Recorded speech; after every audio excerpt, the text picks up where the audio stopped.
At 10:27 in the morning on October 24th, 1944, Admiral Takeo Kurita stood on the bridge of the battleship Yamato and watched the sky fill with American aircraft.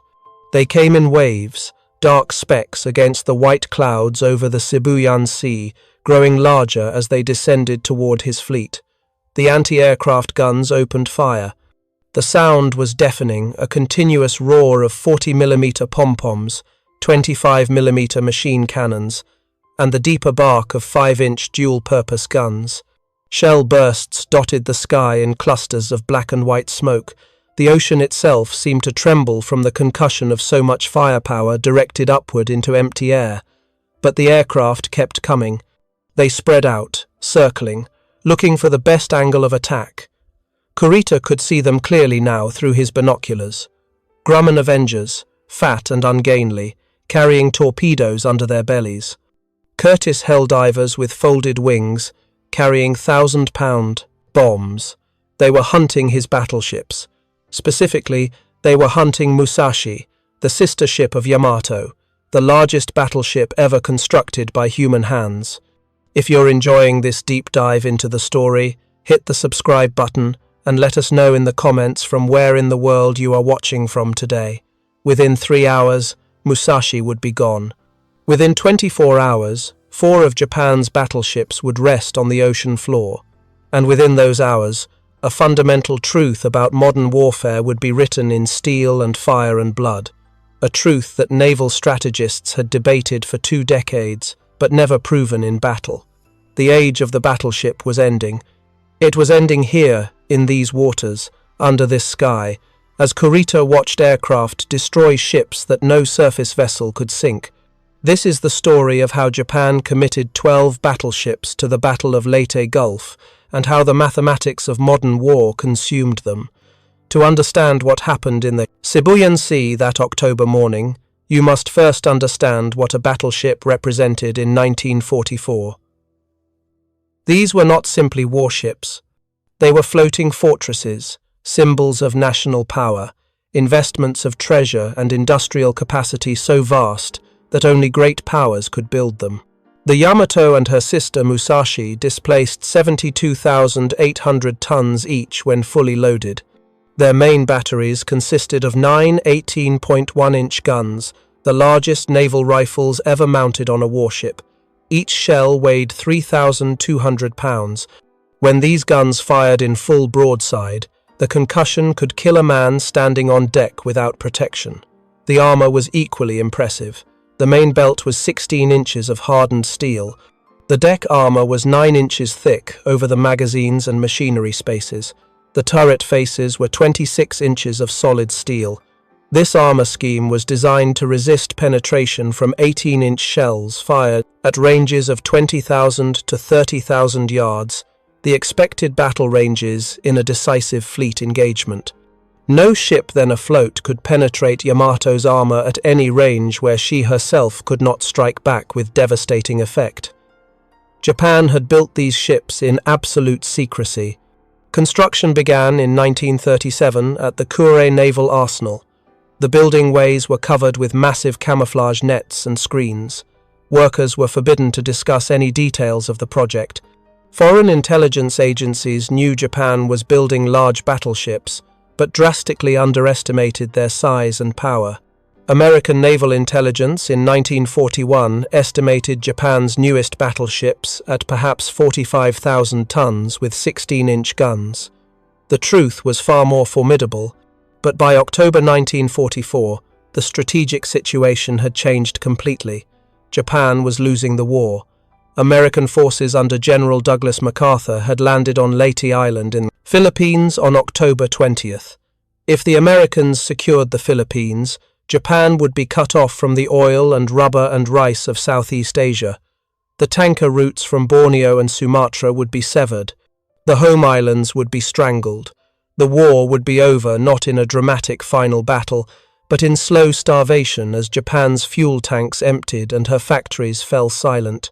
The Imperial Japanese Navy faced a stark choice. They could preserve their remaining fleet, husbanding their strength for a final defense of the home islands. Or they could stake everything on one desperate counterattack, throwing their battleships against the American landing at Leyte in an attempt to destroy the invasion fleet and strand MacArthur's army on hostile shores. If successful, such an operation might buy time months, perhaps even a year, for Japan to negotiate a settlement from a position of relative strength rather than complete defeat. The Japanese chose to attack. The plan was designated Sho Ichigo Victory Operation 1. It was complex, relying on precise timing and coordination between multiple task forces converging on Leyte Gulf from different directions. But the basic concept was simple enough. 3 separate Japanese fleets would approach the American landing area. Admiral Jisaburo Ozawa would command the Northern Force, Japan's 4 remaining aircraft carriers, with a handful of aircraft and half-trained pilots. Ozawa's mission was purely sacrificial. He was to lure away Admiral William Halsey's powerful Third Fleet, drawing the American fast carriers north and leaving the landing beaches exposed. While Halsey chased Ozawa, the real attack would come from 2 other directions. Vice Admiral Shoji Nishimura would lead the southern force through Surigao Strait, approaching Leyte Gulf from the south. His force consisted of 2 old battleships, Fuso and Yamashiro, 1 heavy cruiser, and 4 destroyers. Simultaneously, Vice Admiral Takeo Kurita was in command the center force, by far the most powerful element of the Japanese plan. Kurita had 5 battleships, including Yamato and Musashi, 10 heavy cruisers, 2 light cruisers, and 15 destroyers.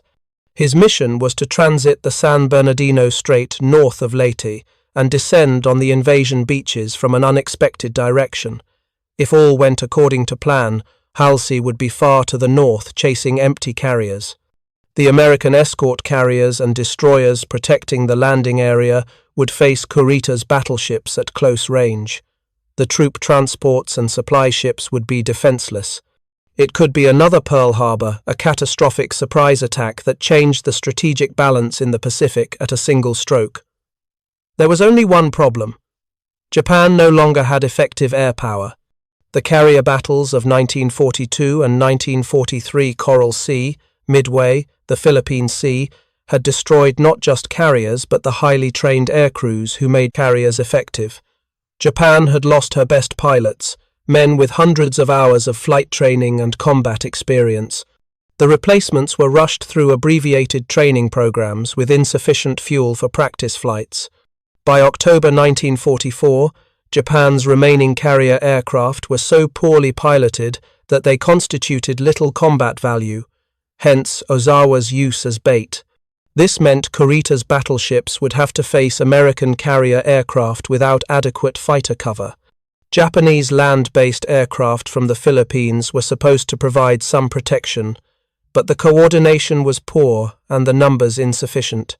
Essentially, Kurita was sailing into waters controlled by American carrier task forces, the most powerful concentration of naval aviation in history, with minimal air defense. The Imperial Navy knew this. They accepted it. The entire plan was predicated on the assumption that sacrifices would be necessary. Ozawa's carriers were written off. Many of Kurita's ships would likely be lost. But if enough survived to reach the landing beaches, if they could get among the transports and supply vessels with their big guns, the sacrifice would be worthwhile. Japan would trade ships for time, steel for strategic breathing space. Vice Admiral Kurita was 58 years old in October 1944. He was a career officer, a graduate of the Naval Academy at Etajima, a veteran of surface actions in the Solomon Islands and the Java Sea. He had seen combat. He knew what it meant to be under air attack.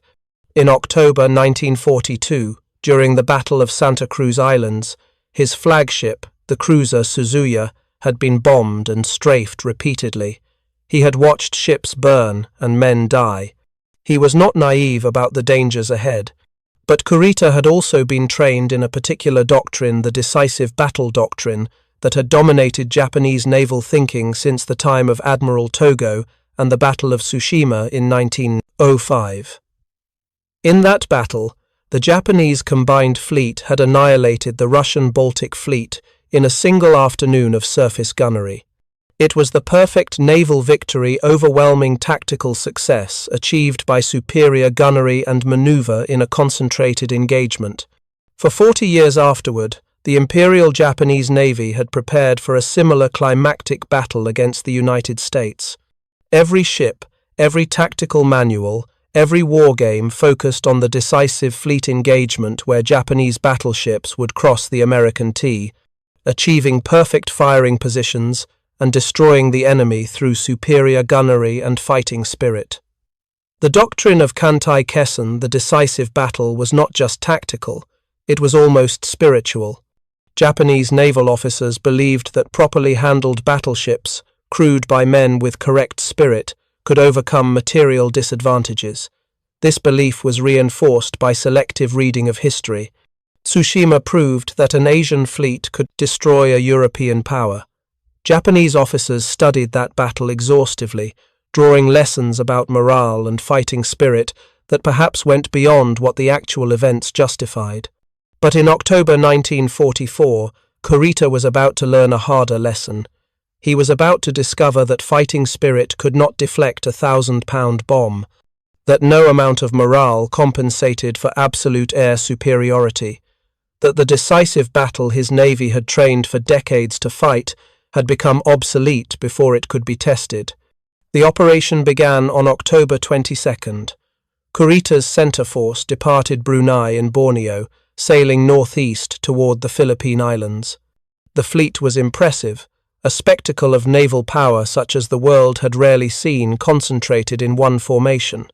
The battleships Yamato and Musashi formed the core. Nagato, a veteran of the Battle of Midway, was the oldest battleship present. Kongo and Haruna, originally built as battlecruisers but reconstructed into fast battleships, provided additional firepower and speed.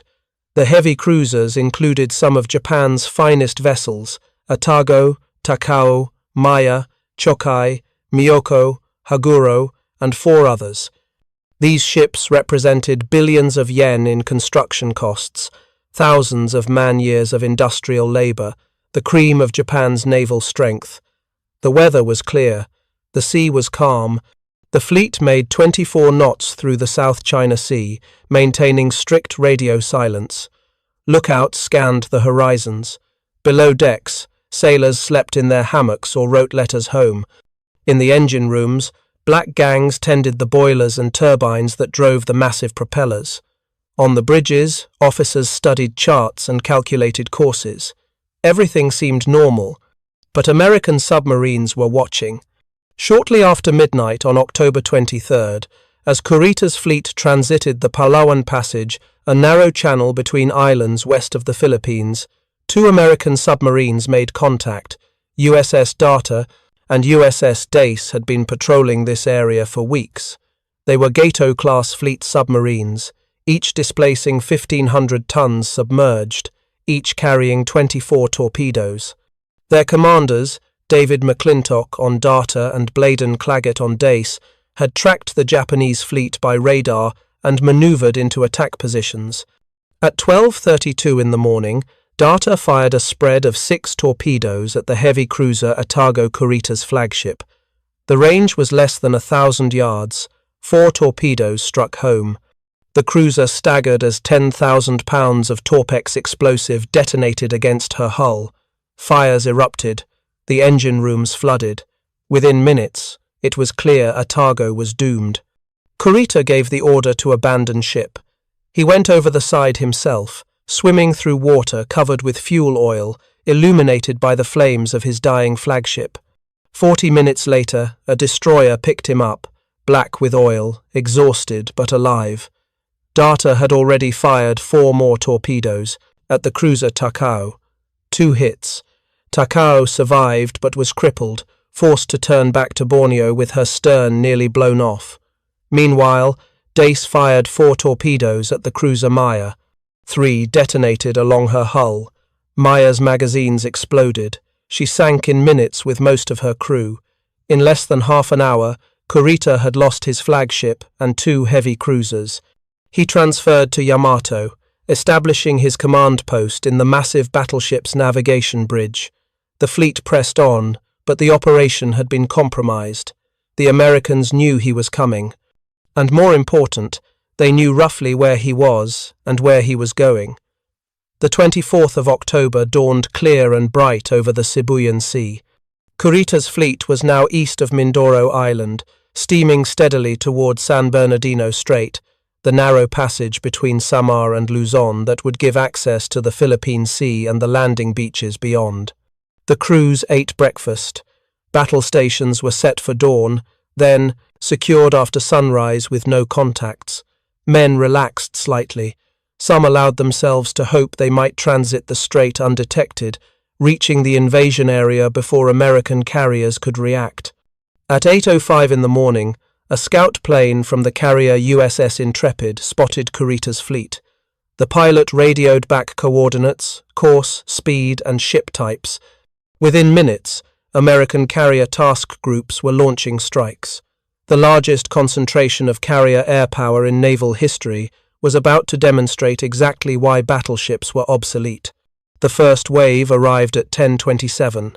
12 Curtiss SB-2C Helldiver dive bombers from Intrepid and Cabot, escorted by 21 Grumman TBF Avenger torpedo bombers. The American pilots had been briefed to concentrate on the largest ships, specifically the two super battleships, whose silhouettes matched intelligence reports of Yamato-class vessels. The Japanese anti-aircraft defense was formidable.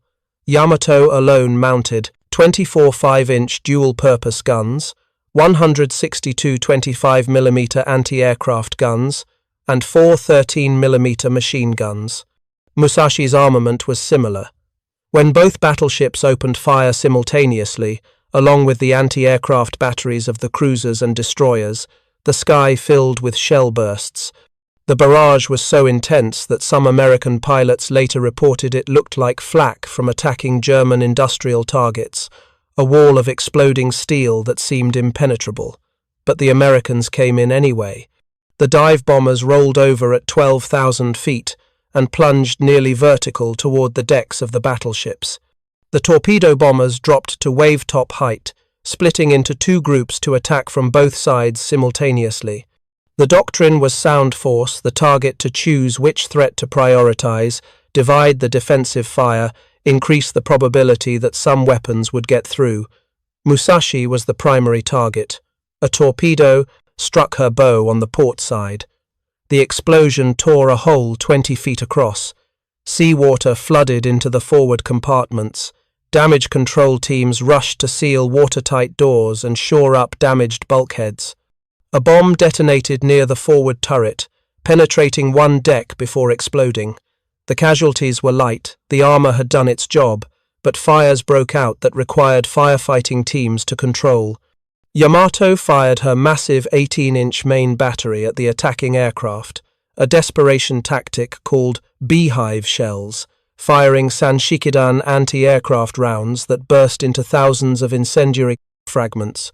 The blast was so violent it created waterspouts hundreds of feet high when the shells exploded over the ocean, but no aircraft were hit. One Avenger was shot down by conventional anti-aircraft fire. The rest escaped. Kurita assessed the damage.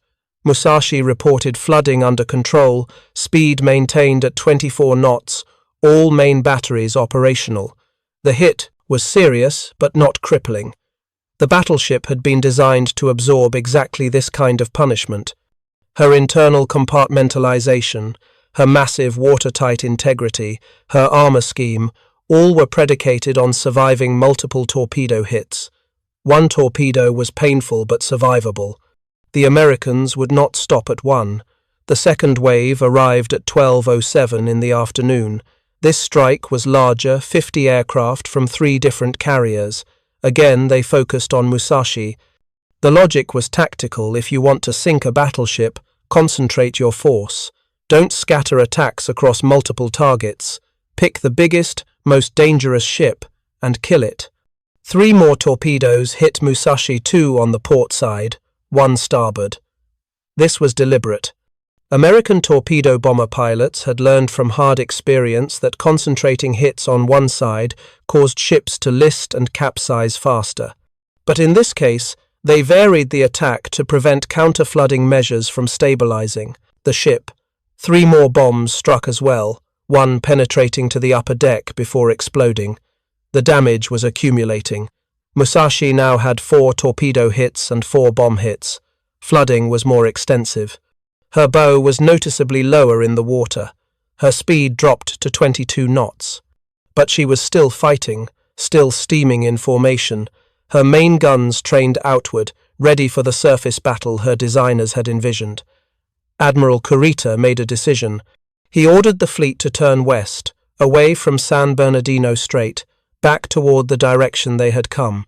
The maneuver was temporary, a delay to reduce the distance American aircraft had to fly, forcing them to spend more fuel reaching the fleet and less time attacking. It bought time for damage control.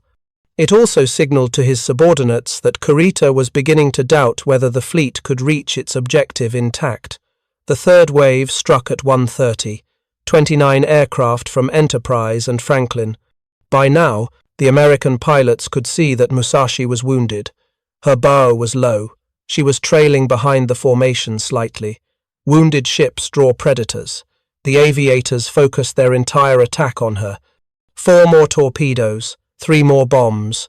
One torpedo blew a massive hole in her port side near the forward machinery spaces. Seawater poured in faster than pumps could handle. Additional compartments flooded. Her list to port increased to 5 degrees.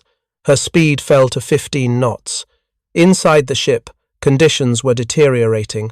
Damage control parties worked in darkness, illuminated only by battle lanterns, as watertight doors were sealed behind them.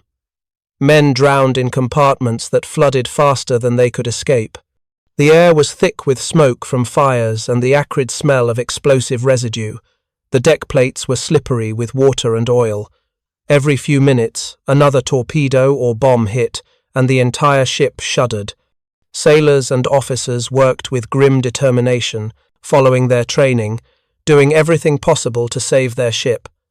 Captain Toshihei Inaguchi remained on the bridge, calm, issuing orders. His ship had absorbed 7 torpedoes and 7 bombs. She was still afloat. The armor was holding. The pumps were running. If the attack stopped now, if his men could control the flooding, Musashi might survive to reach San Bernardino Strait after all. The attacks did not stop. At 3:20 in the afternoon, the 4th wave arrived. This was the largest strike yet, 65 aircraft from multiple carriers. They came from all quadrants, high and low, bombs and torpedoes. The coordination was nearly perfect. The American pilots had been doing this for years now. They knew how to saturate defenses, how to time attacks so one group drew fire while another pressed home their runs. Musashi's anti-aircraft guns were still firing, but many crew members were dead or wounded. Some guns had been knocked out by near misses or bomb fragments. The rate of fire decreased, and the Americans exploited every gap in the defense. 4 more torpedoes struck home. 4 more bombs hit the superstructure and deck. One bomb penetrated deep into the ship before exploding, killing dozens of men and starting fires that spread through interior passages. Another torpedo hit near the stern, damaging the steering gear. Musashi began to lose maneuverability. The total was now catastrophic. 11 torpedo hits, 11 bomb hits. No battleship in history had ever absorbed such punishment and survived. The Musashi's designers had calculated she could withstand 20 torpedo hits, but that calculation assumed perfect damage control, immediate counter-flooding, no progressive flooding from battle damage. The reality was far worse. Compartments that should have been watertight were compromised by fragmentation damage. Pumps that should have handled flooding were knocked offline by bomb hits. Fires interfered with damage control efforts. At 3:30, Admiral Kurita ordered Musashi to withdraw from the fleet. The battleship turned south, escorted by 2 destroyers, limping away at 12 knots with her bow nearly submerged. Kurita also made another decision. He reversed course again, turning the rest of the fleet back toward San Bernardino Strait. He would continue the operation. Musashi was sacrificed, but the mission remained. The fifth wave found Musashi at 4:30 in the afternoon, 6 torpedo bombers from Essex and Lexington. The great battleship was nearly helpless now, slow, listing her anti-aircraft fire sporadic. 3 more torpedoes hit. The total was 14, perhaps 15. Even the exact number became uncertain in the chaos. By 7:15 in the evening, Musashi was doomed. The list had increased to 15 degrees. The bow was completely underwater. Waves were washing over the forward deck. Captain Inaguchi gave the order to abandon ship. Men jumped from the deck into the warm water of the Sibuyan Sea. Destroyers moved alongside to rescue survivors, sailors scrambling down ropes and lines. At 7:35, Musashi rolled slowly to port. Her immense pagoda mast, over 200 feet tall, crashed into the sea with a sound like thunder. For a moment, she lay on her side, her massive red-painted bottom exposed. Then her stern rose, propellers visible, still attached to their shafts. Slowly, almost gracefully, she slid beneath the surface. 1,023 men died with her. Captain Inaguchi was among them, choosing the traditional commander's death with his ship. Also lost were all her guns, all her armor, all her machinery, the product of 3 years of construction, thousands of skilled workers, materials that Japan could not replace. The largest battleship ever built, designed to dominate any surface engagement, had been sunk by aircraft she never had a chance to fight. The cost to the Americans? 18 aircraft were lost during the day's attacks on Kurita's fleet. Each Avenger torpedo bomber cost approximately $50,000. Each Helldiver dive bomber cost about $65,000. Total cost of lost aircraft, perhaps $1 million in 1944 valuations. Musashi had cost 250 million yen to build, roughly equivalent to $850 million in modern currency. For less than 1,000th of the cost, the Americans had removed from the war a ship that represented the absolute peak of battleship technology. While Musashi fought her losing battle in the Sibuyan Sea, 200 miles to the south, another Japanese battleship force was approaching its own appointment with destruction. Vice Admiral Shoji Nishimura commanded the southern force 2 battleships, Fuso and Yamashiro, the heavy cruiser Mogami, and 4 destroyers. His mission was to transit Surigao Strait during the night of October 24th and 25th, emerging into Leyte Gulf at dawn to attack the American landing area from the south, while Kurita's center force attacked from the north. Nishimura was 54 years old, a veteran of surface actions in the Dutch East Indies and the Solomon Islands. He knew his force was relatively weak compared to Kurita's battleships.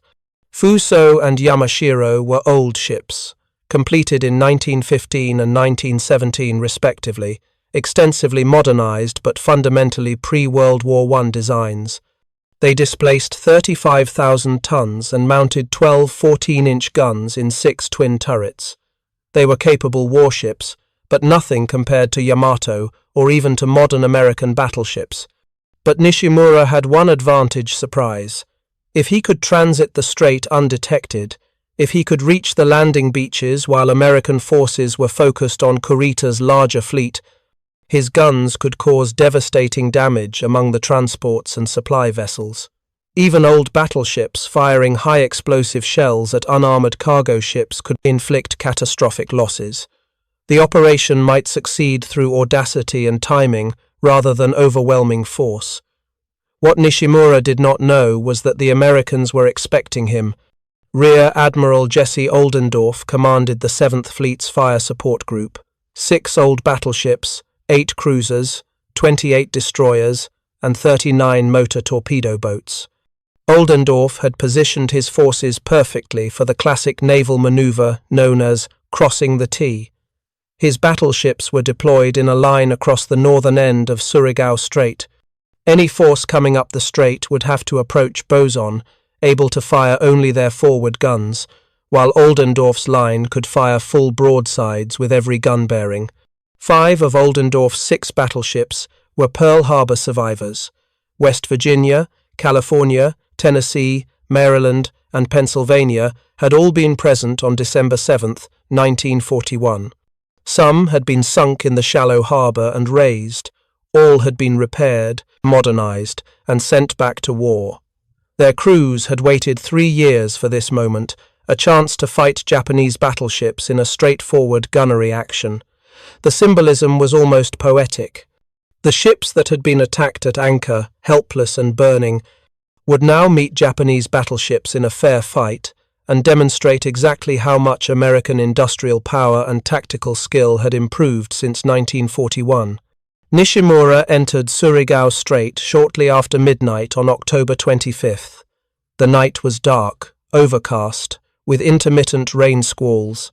Visibility was poor. The Japanese ships proceeded at 20 knots, maintaining formation, guns trained outward. Radar operators scanned their scopes, but Japanese radar technology lagged years behind American equipment. They could not detect the ambush waiting ahead. The first contact came at 2:45 in the morning. American PT boats, small motor torpedo boats, lurking along the sides of the strait attacked Nishimura's formation. These were desperate attacks by fragile vessels against armored warships.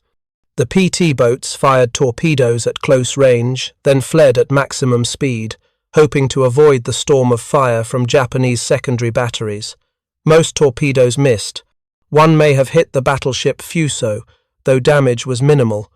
But the attacks achieved something important. They forced Nishimura to reveal his position and course through muzzle flashes and searchlights. American commanders now had precise information about the Japanese formation. At 3:01, American destroyers launched coordinated torpedo attacks from both sides of the strait. These were not small PT boats, but fleet destroyers, each carrying 10 21-inch torpedoes. The Japanese formation was perfect for a torpedo attack ships in line ahead, steaming at constant speed on a predictable course. The destroyers fired spreads of torpedoes, then turned away under cover of smoke. At 3:09, Fuso was hit by multiple torpedoes on her port side. The explosions were catastrophic. One torpedo detonated near a magazine. The battleship erupted in a massive fireball visible for miles. She broke in two. Both halves remained afloat for a time, drifting and burning. Eventually both sections sank. Over 1,000 men died. The destroyer Yamagumo was also hit and sank immediately. 2 other destroyers were damaged and forced to withdraw. Nishimura's force had been cut nearly in half before his battleships could even engage the enemy. But Nishimura pressed on. He had Yamashiro, Mogami, and 1 destroyer remaining. He increased speed to 25 knots, charging up the strait toward where he knew American forces must be waiting. Perhaps he believed his remaining ships could still reach the landing area. Perhaps he accepted death as inevitable, but chose to die attacking rather than fleeing. Japanese naval culture emphasized aggressive action, attack spirit, death before dishonor. Whatever his reasoning, Nishimura continued north. At 3:51 in the morning, the American battleships opened fire. West Virginia fired first. She had been modernized with the most advanced fire control radar in the American inventory, the Mark 8 fire control system, capable of tracking targets and computing firing solutions with remarkable precision even in total darkness. Her main battery director locked onto Yamashiro at a range of 22,800 yards, over 12 miles. The battleship fired a full salvo from her 8 16-inch guns. The shells took approximately 40 seconds to reach their target. They struck Yamashiro near the superstructure. Explosions bloomed orange and red in the darkness. Fires erupted immediately. West Virginia fired again, and again. Her gunnery was devastating, radar-directed salvos landing with mechanical precision. Other American battleships joined in California, Tennessee, Maryland, Mississippi, Pennsylvania. The strait lit, and up with muzzle flashes. The sound was like continuous thunder. Yamashiro returned fire, her 14-inch guns flashing in the night. but she was firing blind, without radar, at targets she could barely see. Her shells fell wide. The Japanese optical rangefinders, excellent in daylight, were nearly useless in darkness against enemies whose position was constantly changing. American ships maneuvered freely, guided by radar, firing and turning, maintaining optimal range and bearing. The Japanese could only steam straight ahead into the maelstrom. Cruisers added their fire. American 6-inch and 8-inch shells poured into Yamashiro and Mogami. Destroyers closed to point-blank range and fired more torpedoes. Yamashiro absorbed dozens of heavy shell hits and at least 3 more torpedoes. Her superstructure was a mass of flames. Her forward turrets fell silent as crews were killed. She began to list. At 4:19, Yamashiro capsized and sank. Admiral Nishimura went down with her, along with nearly all of her crew. Only 10 men survived from a complement of over 1,400. Mogami was also burning and crippled, but managed to withdraw, limping south at slow speed. She would be sunk by aircraft the next day. Of Nishimura's entire force, only 1 destroyer escaped relatively intact. The Battle of Surigao Strait lasted less than 30 minutes of actual gunnery. It was the last time in history that battleships fought battleships in a classic line engagement, and it was completely one-sided. American radar, American gunnery control, American tactics had evolved far beyond Japanese capabilities. The decisive surface battle that Japanese doctrine anticipated had occurred, and Japan had been annihilated. But the irony was deeper than simple tactical defeat. Fuso and Yamashiro had been sunk in the kind of battle they were designed to fight a surface gun action against enemy battleships. They had met their designated enemies. They had been destroyed in minutes by superior technology and superior numbers. There was nothing particularly surprising or revolutionary about their fate. Outgunned and outnumbered battleships had been losing gunnery duels for centuries. Musashi's fate was different. She had never engaged her intended enemies. She had been overwhelmed by weapons her designers had considered secondary threats: aircraft, light bombs, aerial torpedoes carrying warheads less than half the size of battleship shells. She had been destroyed not by superior battleships in fair combat, but by swarms of fragile aircraft that cost a tiny fraction of her construction budget. This was the real revolution at Leyte Gulf. Not that battleships could sink battleships, everyone knew that. But that aircraft could sink battleships with impunity, attacking from over the horizon, beyond the reach of the most powerful guns ever mounted on warships.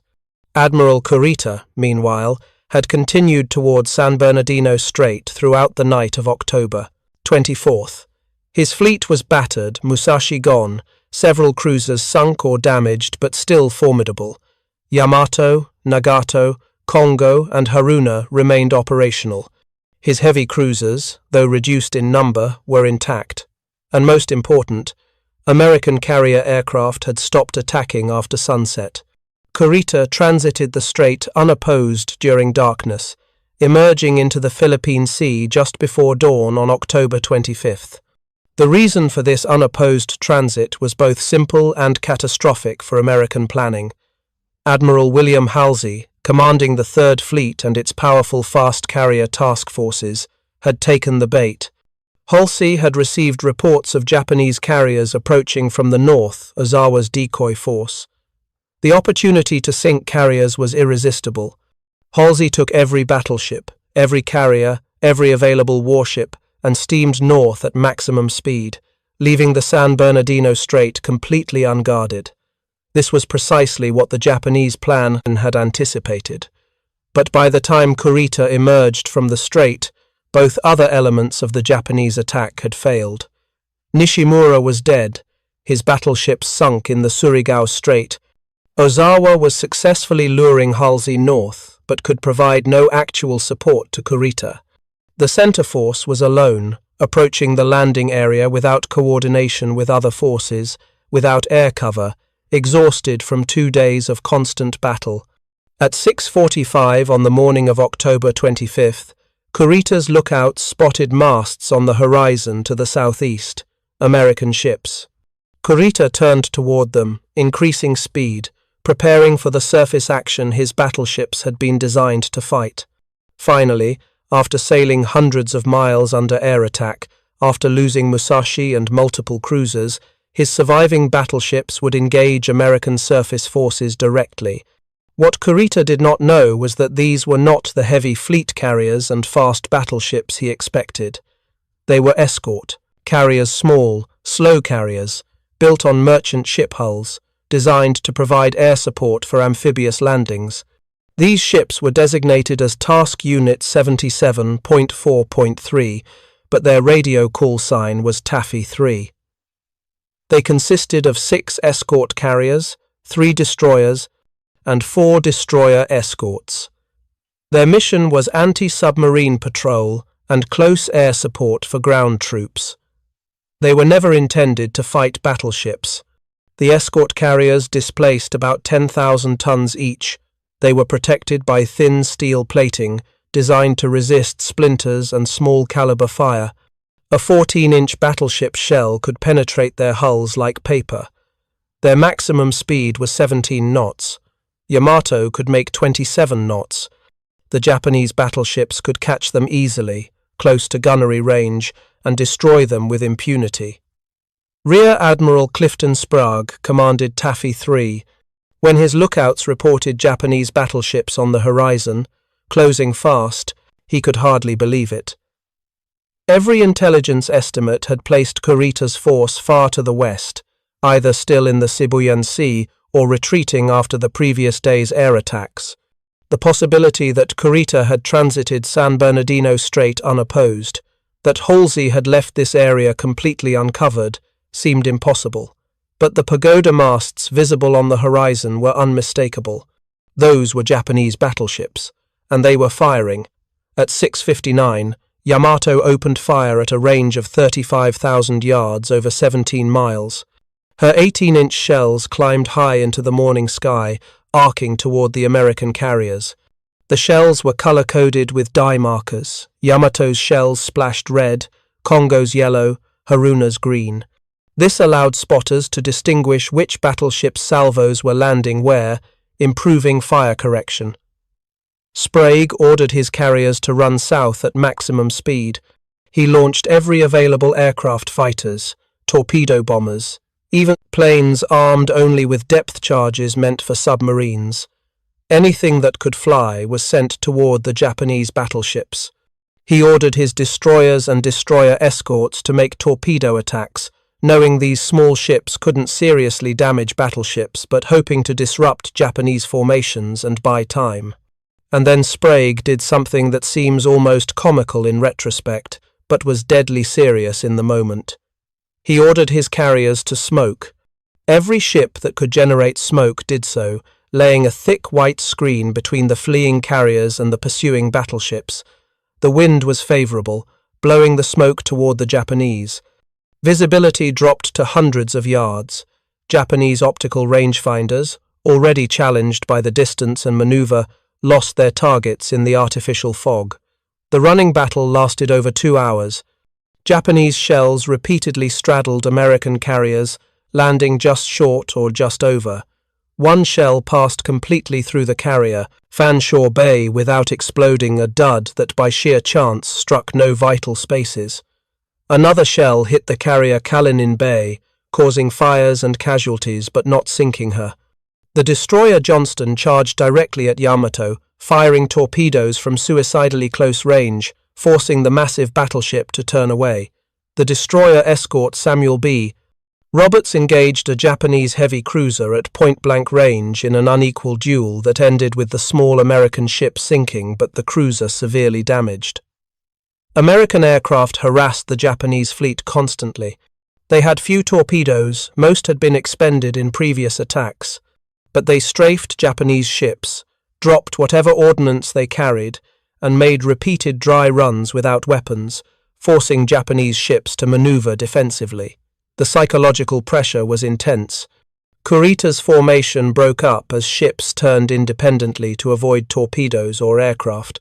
Smoke and rain squalls reduced visibility. Kurita lost tactical and control of his fleet. At 9:11, Admiral Kurita ordered his fleet to break off the attack and withdraw north. His ships turned away from the carriers and retired at high speed towards San Bernardino Strait. This decision has been debated by historians ever since. Kurita was on the verge of victory. His battleships were largely undamaged. The American carriers were nearly defenseless, out of aircraft, out of ammunition, some damaged and burning. Another hour of pursuit would have resulted in multiple carriers sunk. And beyond the carriers lay the landing area itself, hundreds of transport ships and supply vessels, completely exposed. But Kurita did not know this.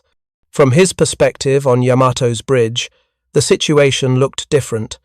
He had been under continuous air attack for 2 days. He had lost Musashi and multiple cruisers. His fleet was scattered and disorganized. The Americans had fought with unexpected ferocity, destroyers attacking battleships, carriers launching planes continuously. Kurita believed he was facing fleet carriers with full air groups, not escort carriers with minimal defenses. He feared that Halsey's fast battleships and fleet carriers were nearby, rushing south to trap him. If he pressed on and was caught between Halsey's forces and whatever lay ahead, his entire fleet could be destroyed. So he withdrew.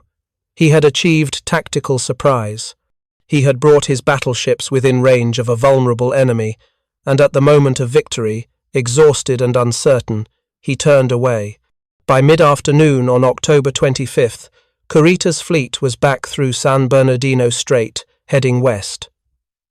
The Battle of Samar was over. Taffy III had survived, though at terrible cost. 2 escort carriers sunk by kamikaze attacks later in the day, 2 destroyers and 1 destroyer escort sunk in the surface action. But the landing area was safe. MacArthur's army remained supplied and supported. If you find this story engaging, please take a moment to pass of the speakies, subscribe and enable notifications. It helps us continue producing in-depth content like this. The Battle of Leyte Gulf ended on October 26th. The final accounting was devastating for Japan. 4 battleships sunk. Musashi, Fuso, Yamashiro, and the Kongo would be torpedoed by an American submarine on November 21st while returning to Japan. 4 aircraft carriers sunk. Ozawa's entire decoy force destroyed by Halsey's carriers. 10 cruisers sunk, 11 destroyers sunk, approximately 12,500 Japanese sailors died. American losses were significant but far smaller. 1 light carrier and 2 escort carriers sunk. 2 destroyers and 1 destroyer escort sunk in surface action. 3 destroyers sunk in Surigao Strait. Approximately 3,000 American sailors died. The strategic result was unambiguous. Japan had committed nearly its entire remaining surface fleet to a decisive operation and suffered catastrophic defeat. The Imperial Japanese Navy ceased to exist as an effective fighting force. It retained some ships. Yamato survived, as did several cruisers and destroyers, but never again could it assemble a force capable of challenging American control of the Pacific. But beyond the strategic outcome lay a more fundamental truth, demonstrated in the waters off the Philippines with brutal clarity. The age of the battleship was over. Consider the numbers carefully. Musashi displaced 72,800 tons. Her armor weighed over 23,000 tons, nearly 1/3 of her total weight. Her main battery could throw 9 shells, totaling over 28,000 pounds of steel and explosive, to a range of 45,000 yards. She had cost Japan 3 years of construction, enormous quantities of strategic materials, and the labor of thousands of skilled workers. She represented the absolute pinnacle of battleship design armor schemes, tested in elaborate trials, machinery capable of producing 150,000 horsepower, guns manufactured to tolerances measured in thousandths of an inch, and she had been sunk by an aircraft, not by a lucky hit from an equal opponent, not in a fair battle between similar forces, but by waves of single-engine aircraft, each weighing perhaps 10 tons fully loaded, each carrying perhaps half a ton of explosives, each costing a tiny fraction of the battleship's construction budget. The mathematics were inescapable. A single Essex-class carrier could operate approximately 100 aircraft.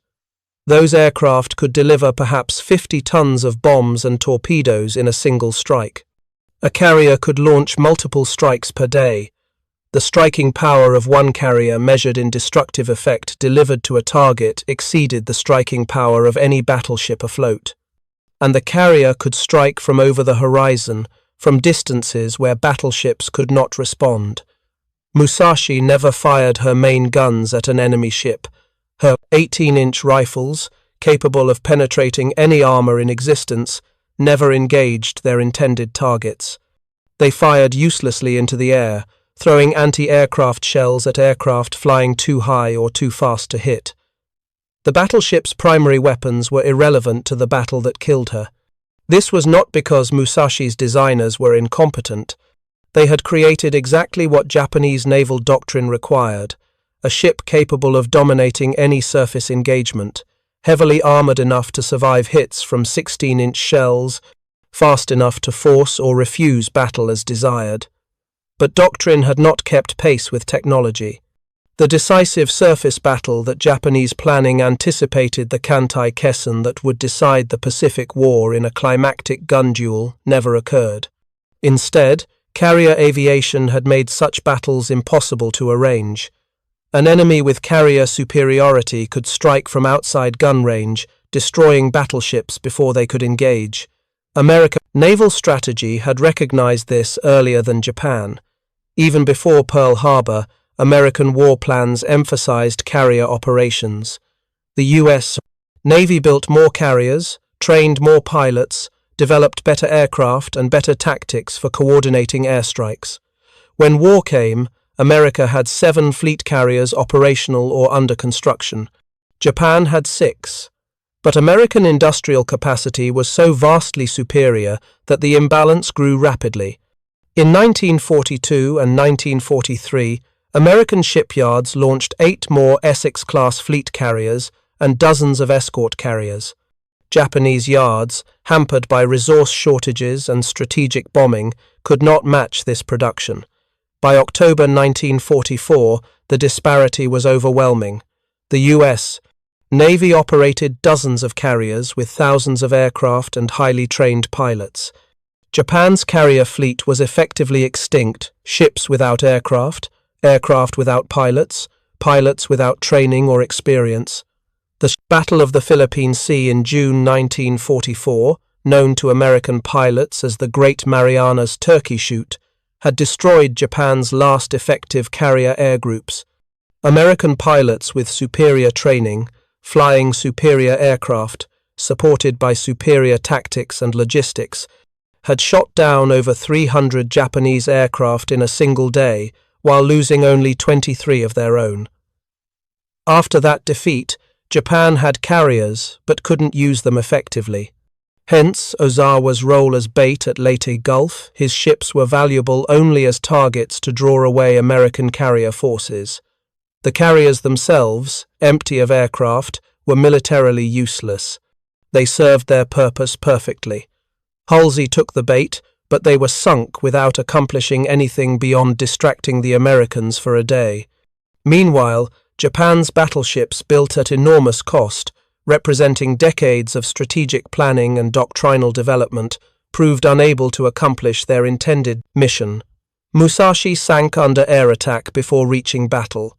Fuso and Yamashiro were destroyed in the surface battle they were designed for, but were outgunned and outmaneuvered by superior American forces. Yamato reached the battlefield but achieved nothing decisive and withdrew. The only ships to accomplish anything operationally significant were Kurita's cruisers and destroyers off Samar, and they achieved less than they might have because Kurita, traumatized by 2 days of air attacks and uncertain about what lay ahead, broke off the attack prematurely. After Leyte Gulf, Yamato returned to Japan. She remained at anchor for months, too valuable to risk in operations that couldn't succeed, too expensive to scrap, too symbolic to ignore. She consumed fuel that Japan couldn't spare. Her crew maintained machinery that would never again be used in combat. She was a museum piece before she was sunk. In April 1945, Japan sent Yamato on a one-way mission to Okinawa. The battleship was loaded with fuel sufficient only for a single voyage. The plan was for her to beach herself on Okinawa and use her guns as stationary artillery, supporting the garrison until she was destroyed. It was a suicide mission, an acknowledgement that Yamato had no role left in mobile warfare, that her only remaining use was as a fixed fortification. American carrier aircraft found Yamato on April 7, 1945, about 200 miles southwest of Okinawa. Over 300 aircraft attacked in coordinated waves. The battleship was alone. Her escorts were light cruisers and destroyers. No carriers, no effective air cover. The attacks lasted 2 hours. Yamato absorbed at least 11 torpedoes and 6 bombs. She capsized and exploded. 2,498 men died. The largest battleship ever built, the symbol of Japanese naval power, the product of Japan's finest engineering and industrial capacity, had been sent out to die because she served no other useful purpose. She was sunk by the same enemy that had killed Musashi carrier aircraft, attacking in waves, delivering more punishment than any armoured hull could withstand. In 1945, as the war ended, the world's navies began decommissioning their battleships. A few remained in service. The American Iowa-class battleships were retained and periodically reactivated for shore bombardment, their 16-inch guns useful for supporting amphibious operations. But no nation built new battleships after World War II. The last battleship commissioned into any navy was HMS Vanguard in 1946, but she had been laid down in 1941 and only completed due to wartime delays. No battleship was designed or built in the post-war era. The reason was simple economics. A battleship cost as much as a carrier, but delivered far less combat power. Carriers could strike targets hundreds of miles away. Battleships could only strike targets within gun range, perhaps 20 miles under optimal conditions. Carriers could attack with overwhelming force, dozens of aircraft delivering tons of ordnance simultaneously. Battleships delivered sequential salvos from fixed positions. Carriers were flexible aircraft, could be directed against targets as situations developed. Battleships were inflexible once committed to an engagement. Their options were limited by speed and range. Every navy that examined post-war force structure reached the same conclusion. Carriers were more cost-effective. Resources invested in carriers produced better military outcomes than the same resources invested in battleships. This was not opinion or doctrine, but simple mathematical fact, proven in combat, demonstrated at Leyte Gulf and a dozen other battles. The battleship had dominated naval warfare for 4 centuries. From the sailing ships of the line that fought at Trafalgar to the dreadnoughts at Jutland, the fundamental principle remained constant. The biggest guns, the thickest armour, the most powerful ships would control the seas. Tactics evolved, technology improved, but the basic concept endured. At Leyte Gulf, that principle died. Not slowly or ambiguously, but suddenly and definitively, Japan committed 12 battleships to a decisive operation. 4 were sunk within 24 hours. The remainder accomplished nothing. The battleships designed to win the war couldn't reach their enemies. They couldn't defend themselves against the weapons that killed them. They were obsolete before they fired their guns. And here is perhaps the deepest irony. The Japanese understood carrier warfare. They had pioneered long-range carrier strikes. The attack on Pearl Harbor had been a carrier operation. 6 carriers launching over 300 aircraft in coordinated waves, destroying battleships at anchor before they could respond. Japanese naval aviation in 1941 and early 1942 was among the best in the world. Japanese pilots, aircraft, and tactics achieved remarkable successes, but Japan never committed fully to carriers. The Imperial Navy continued building battleships even as evidence mounted that carriers were decisive. Yamato and Musashi were laid down in 1937 and 1938, well after the potential of carrier aviation was understood. Resources that could have built carriers and aircraft went instead into battleships that would prove useless. This was not because Japanese planners were stupid. It was because institutional momentum and doctrinal inertia are powerful forces. The decisive battle doctrine was deeply embedded in Japanese naval culture. The idea that battleships would decide the war was so fundamental that contrary evidence was dismissed or reinterpreted. America made the opposite choice. American planners, studying interwar exercises and observing developments in Europe and Asia, concluded that carriers would be decisive. America built carriers in vast numbers. When war came, American doctrine emphasized carrier operations. American resources were allocated accordingly. And American industry outproduced Japan by margins that seem almost absurd. Multiple carriers built for each Japanese carrier sunk, thousands of aircraft produced monthly, and pilot training programs that graduated hundreds of qualified aviators. The result was Leyte Gulf, a decisive battle, but not the one Japan had anticipated. Not a gunnery duel between battleships, but a systematic destruction of Japan's surface fleet by carrier aircraft and submarines. The climactic surface engagement occurred in Surigao Strait and lasted 30 minutes. The real battle was waged by aircraft over the Sibuyan Sea and Samar, and aircraft that sank battleships and chased fleets and demonstrated beyond any doubt that the age of the gun had ended and the age of the aircraft carrier had begun. There is a broader lesson here about war and technology and adaptation. Militaries prepare to fight the last war because experience is the most reliable guide to future conflict.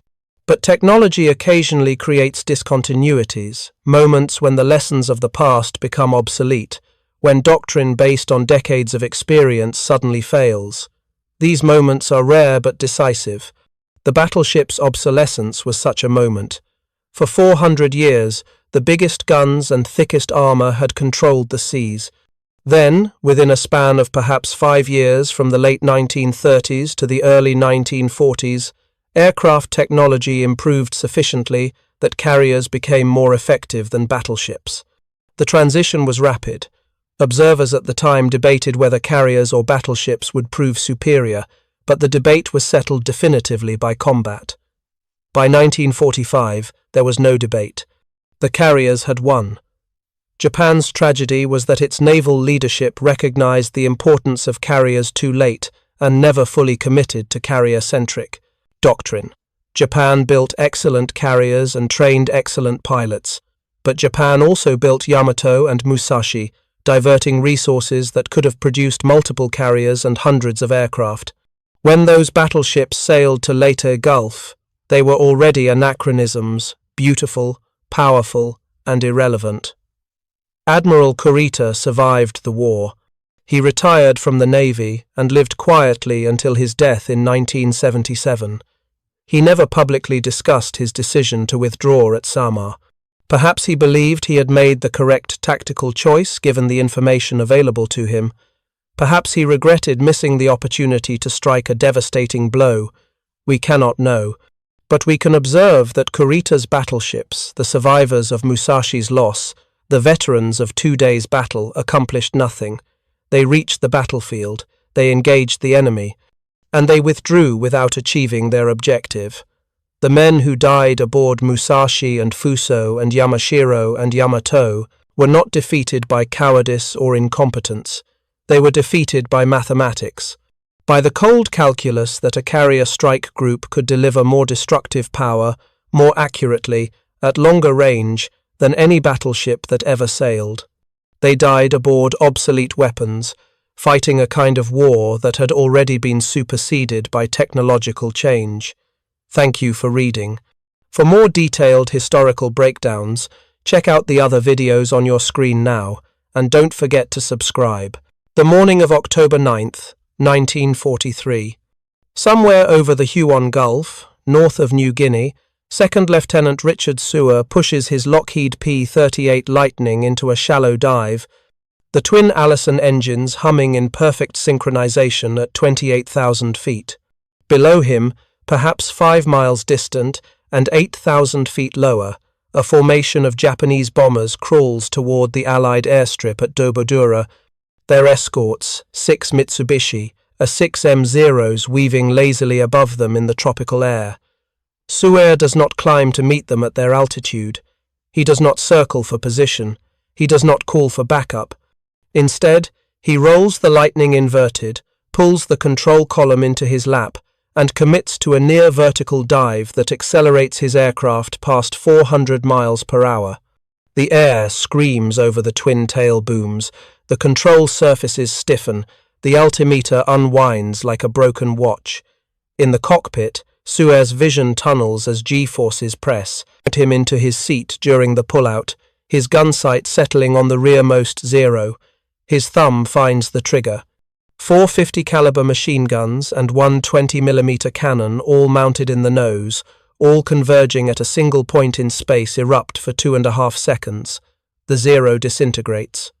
Suer's Lightning, still carrying enormous energy from the dive, extends away below the formation at a speed no Japanese fighter can match. The remaining Zeros attempt to pursue. One follows him down. At 430 miles per hour, compressibility buffeting tears the Zero's wings from its fuselage. The pilot never pulls his parachute ripcord. By the time Suha climbs back to altitude, the entire engagement has lasted less than 90 seconds. He has expended fewer than 200 rounds. He has destroyed 2 enemy aircraft without ever entering what the Luftwaffe would call a dogfight. This was the Lockheed P-38 Lightning in the hands of an American pilot who understood what the aircraft actually was. The Japanese called it Ni Hikoki, Ichi pilot, 2 planes, 1 pilot. The Germans called it Der Gabelschwanzteufel, the fork-tailed devil. But in 1942 and early 1943, Luftwaffe intelligence officers called it something else entirely. A twin-engine fighter with bomber-like handling characteristics, ponderous in turns, vulnerable in close combat, and most critically slow. They were catastrophically, comprehensively wrong. But understanding why they believed this, how American pilots proved them wrong, and what the P-38 Lightning actually represented reveals one of the most profound misunderstandings in aerial combat history. This is not a story about an aircraft being fast or slow. This is a story about 2 entirely different philosophies of fighter combat colliding in the skies over 3 continents, and about how the assumptions of the First World War died hard in the crucible of the Second. If you're enjoying this deep dive into the story, hit the subscribe button and let us know in the comments from where in the world you are watching from today. The misconception began not in the air, but on paper, in the minds of German intelligence analysts who had spent 2 decades refining a doctrine of aerial combat that had its roots in the Western Front of 1917. To understand why the Luftwaffe dismissed the Lightning as slow, we must first understand what speed meant to German fighter pilots in 1942, and how their definition had been shaped by nearly 25 years of tactical evolution since the Fokker D7 and the Sopwith Camel duelled over the trenches. In German fighter doctrine codified in training manuals, practiced in the skies over Spain during the Civil War, and refined through the battles of Poland, France, and Britain, speed was understood primarily as a function of maneuverability in close combat.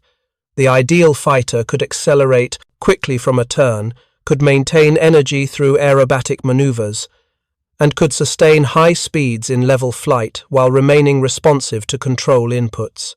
Speed, in the Luftwaffe's conception, was inseparable from agility. A fast fighter was one that could dictate the terms of engagement at close range, forcing the enemy into a turning contest where superior roll rate and tighter turn radius would secure victory. This was the legacy of the rotary engine scouts of the Great War, where combat occurred at speeds between 90 and 120 miles per hour, and where the ability to turn inside an opponent's radius determined survival. The Messerschmitt Bf 109 embodied this philosophy. With a wingspan of just 32 feet and a loaded weight of approximately 6,200 pounds, the 109 could execute a full aileron roll in less than 2 seconds. Its slats deployed automatically at high angles of attack, tightening its turn radius. Its rate of climb was exceptional. In the hands of an experienced pilot, the 109 could sustain a turn at airspeeds as low as 140 miles per hour, dancing at the edge of a stall while maintaining full control authority. This was what German pilots meant when they discussed speed, not merely velocity through the air, but the retention of control and energy in the violent, close-quarters engagements that characterized combat over Europe. When Lockheed's P-38 Lightning first appeared over North Africa in November of 1942, Luftwaffe pilots assessed it through this lens, and by every metric they understood, the Lightning appeared fundamentally deficient. Here was an aircraft with a wingspan of 52 feet, 20 feet wider than the Bf-109. Here was an aircraft that weighed 13,000 pounds fully loaded, more than twice the weight of the 109. Here was an aircraft with twin engines, twin tail booms, and a central nacelle housing the Persis, the pilot and armament, a configuration that looked less like a fighter and more like a scaled-down medium bomber. Most damningly, there was an aircraft that could not match the 109's roll rate, could not match its turn radius, and could not sustain the slow speed, high angle of attack combat that defined Luftwaffe tactics. The first documented encounters between the P-38 and the Luftwaffe occurred during Operation Torch, the Allied invasion of North Africa, in November of 1942. The 14th Fighter Group, equipped with 72 P-38s, arrived at Aix-les-Bains in Algeria on November 23rd. Within days, they began flying combat air patrols over the invasion beaches. The German response came swiftly. Jagdgeschwader 2-7, flying Bf-109Gs from bases in Tunisia, engaged the American fighters on November 27th over the town of La Cibala. The results were unambiguous. In the first major engagement, Luftwaffe pilots claimed 7 P-38s destroyed for the loss of 2 Bf-109s. American records confirm the loss of 4 P-38s, with 3 pilots killed. The German pilots' after-action reports are telling. Oberleutnant Werner Schröer, who claimed 2 P-38s in that engagement, described the American fighters as ungainly and slow to respond in turning combat. His report noted that the Lightning's large size made it easy to track visually, and that once a 109 got on its tail, the American pilots' options were severely limited. "The twin-engine fighter cannot maneuver with our aircraft," Schröer wrote. "It must rely on speed to escape, but even this advantage is marginal." This assessment that the P-38 was marginally faster would become the foundation of Luftwaffe intelligence estimates for the next 18 months. And it was, in a narrow technical sense, accurate. In level flight at optimal altitude, the P-38F model could achieve approximately 400 miles per hour. The Bf-109G, at the same altitude, could reach 395 miles per hour. The difference was negligible, a mere 5-mile-per-hour advantage that could be negated by pilot skill, tactical positioning, or the vagaries of engine performance on any given day. But this comparison-level flight speed at optimal altitude represented only one dimension of performance, and perhaps the least relevant dimension for the kind of combat the P-38 would eventually dominate. What the Luftwaffe's assessment failed to capture, because it fell outside their doctrinal framework, was the Lightning's performance in the vertical plane, its behavior at extreme speeds, and its capacity to exploit energy states that simply did not exist in the turning, twisting, low-speed combat of the European theatre. The German dismissal of the P-38 was not limited to combat reports. Luftwaffe intelligence compiled a comprehensive assessment of Allied fighter types in early 1943, distributed to fighter squadrons across all theatres. The document, designated Feindliche Jagdflugzeuge Taktische Beurteilung, Enemy Fighters Tactical Assessment, devoted 3 pages to the P-38. The conclusions were stark. The Lightning was classified as a schwerer Jäger, a heavy fighter, and compared unfavourably to dedicated interceptors like the Bf-109 and the Focke-Wulf Full 190. The report acknowledged the P-38's firepower, The concentration of 450 caliber machine guns and one 20mm cannon in the nose was described as erheblich, considerable, but dismissed its overall effectiveness in fighter versus fighter combat. The tactical recommendations were explicit. Engage the P-38 in turning combat, where its large size and high wing loading make it vulnerable. Avoid head-on passes, where its concentrated nose armament provides an echo advantage. If engaged by a P-38 at high altitude, force it into a descending spiral, where the Bf-109's superior roll rate and tighter turn will secure a firing solution. The assessment concluded with a statement that would prove prophetic in its irony. The P-38 is most dangerous when it can dictate the terms of combat. Do not allow it to engage from superior altitude or at extended range. This final sentence reveals the crack in the Luftwaffe's understanding. The intelligence analysts recognized, at least abstractly, that altitude and range mattered. But they failed to appreciate how completely these factors could dominate the tactical equation, because their own doctrine forged in the skies over Europe, where combat occurred at medium altitudes and where engagements were typically initiated at visual range, did not prepare them for what American pilots were learning in the vastly different environment of the Pacific theater. While the 14th Fighter Group struggled against the Luftwaffe over Tunisia, where combat occurred between 12,000 and 18,000 feet, and where cloud cover and terrain dictated visual engagement ranges of 2 miles or less, American P-38 units in the Pacific were developing an entirely different approach to aerial warfare. The 5th Air Force, operating from bases in New Guinea and Australia, faced a strategic problem that the European theatre did not present: enormous distances, minimal radar coverage, and an enemy, the Japanese, whose fighter doctrine emphasized turning combat even more religiously than the Germans. The Mitsubishi A6M0, the Imperial Japanese Navy's primary fighter, could sustain a turn at 95 miles per hour. Its roll rate, while not exceptional, was adequate. Its rate of climb was impressive. In every metric that defined close-quarters dogfighting, the Zero was at least equal to the Bf-109, and in some respects superior. American pilots who tried to dogfight the Zero in P-39s or P-40 Warhawks died quickly. The early months of the Pacific War produced kill ratios that heavily favored the Japanese. In the battle for New Guinea between January and August of 1942, Japanese fighter pilots claimed nearly 2 Allied aircraft for every loss they sustained. The arrival of the P-38 in the Pacific in November of 1942 did not immediately change this calculus.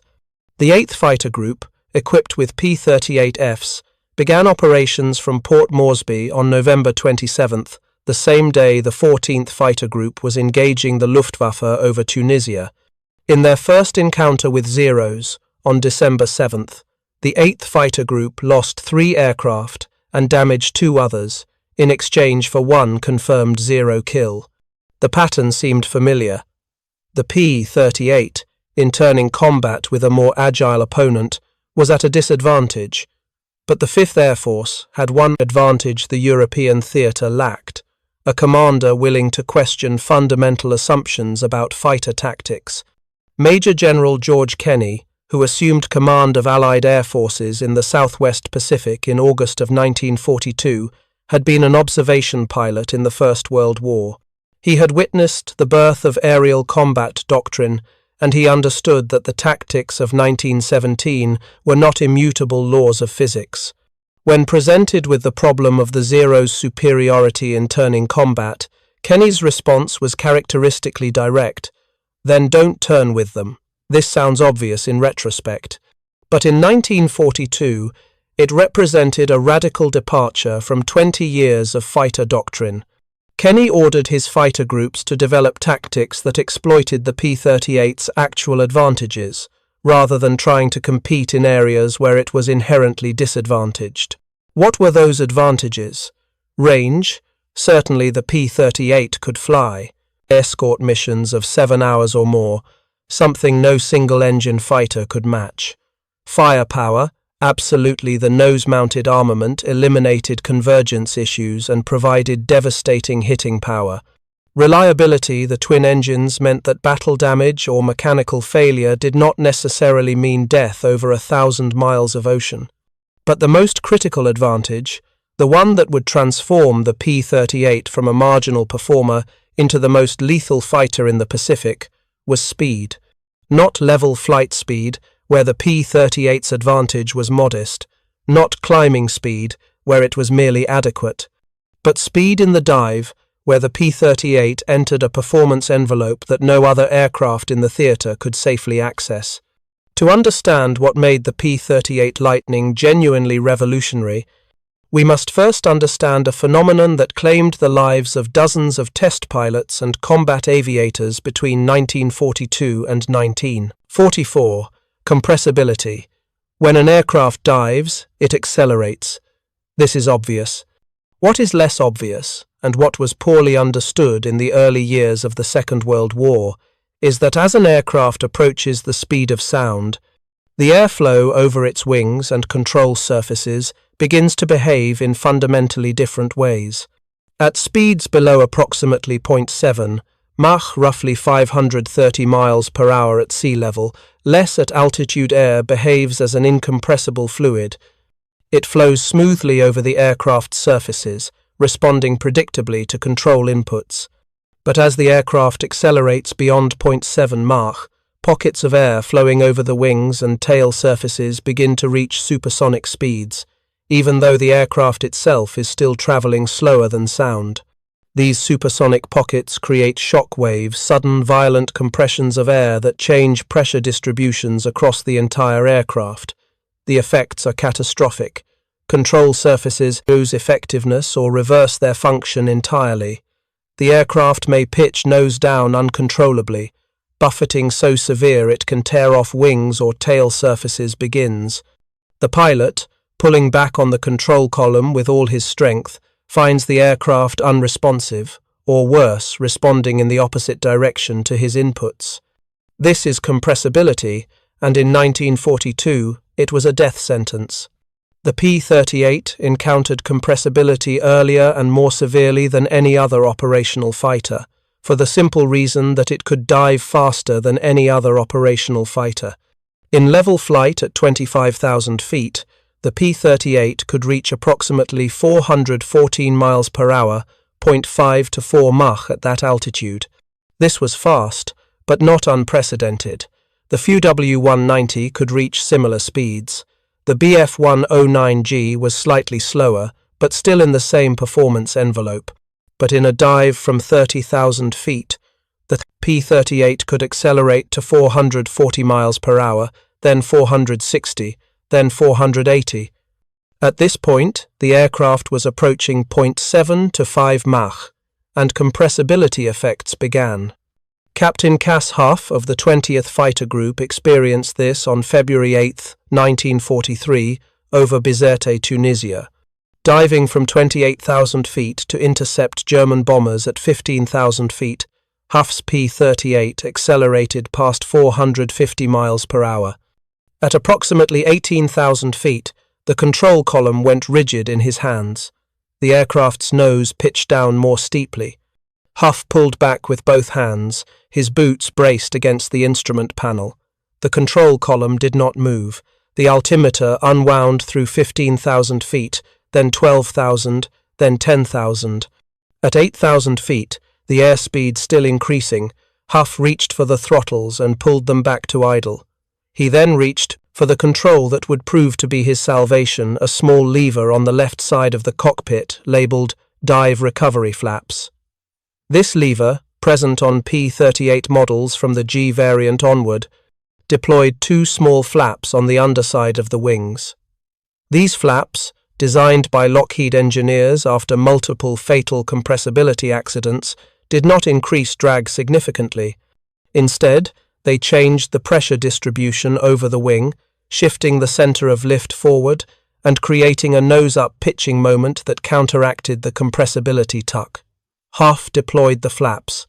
The nose came up gradually. At 4,000 feet, with the Mediterranean visible in individual whitecaps below, the P-38 leveled off. Huff climbed back to altitude. He had survived, but barely. More importantly, he had learned something.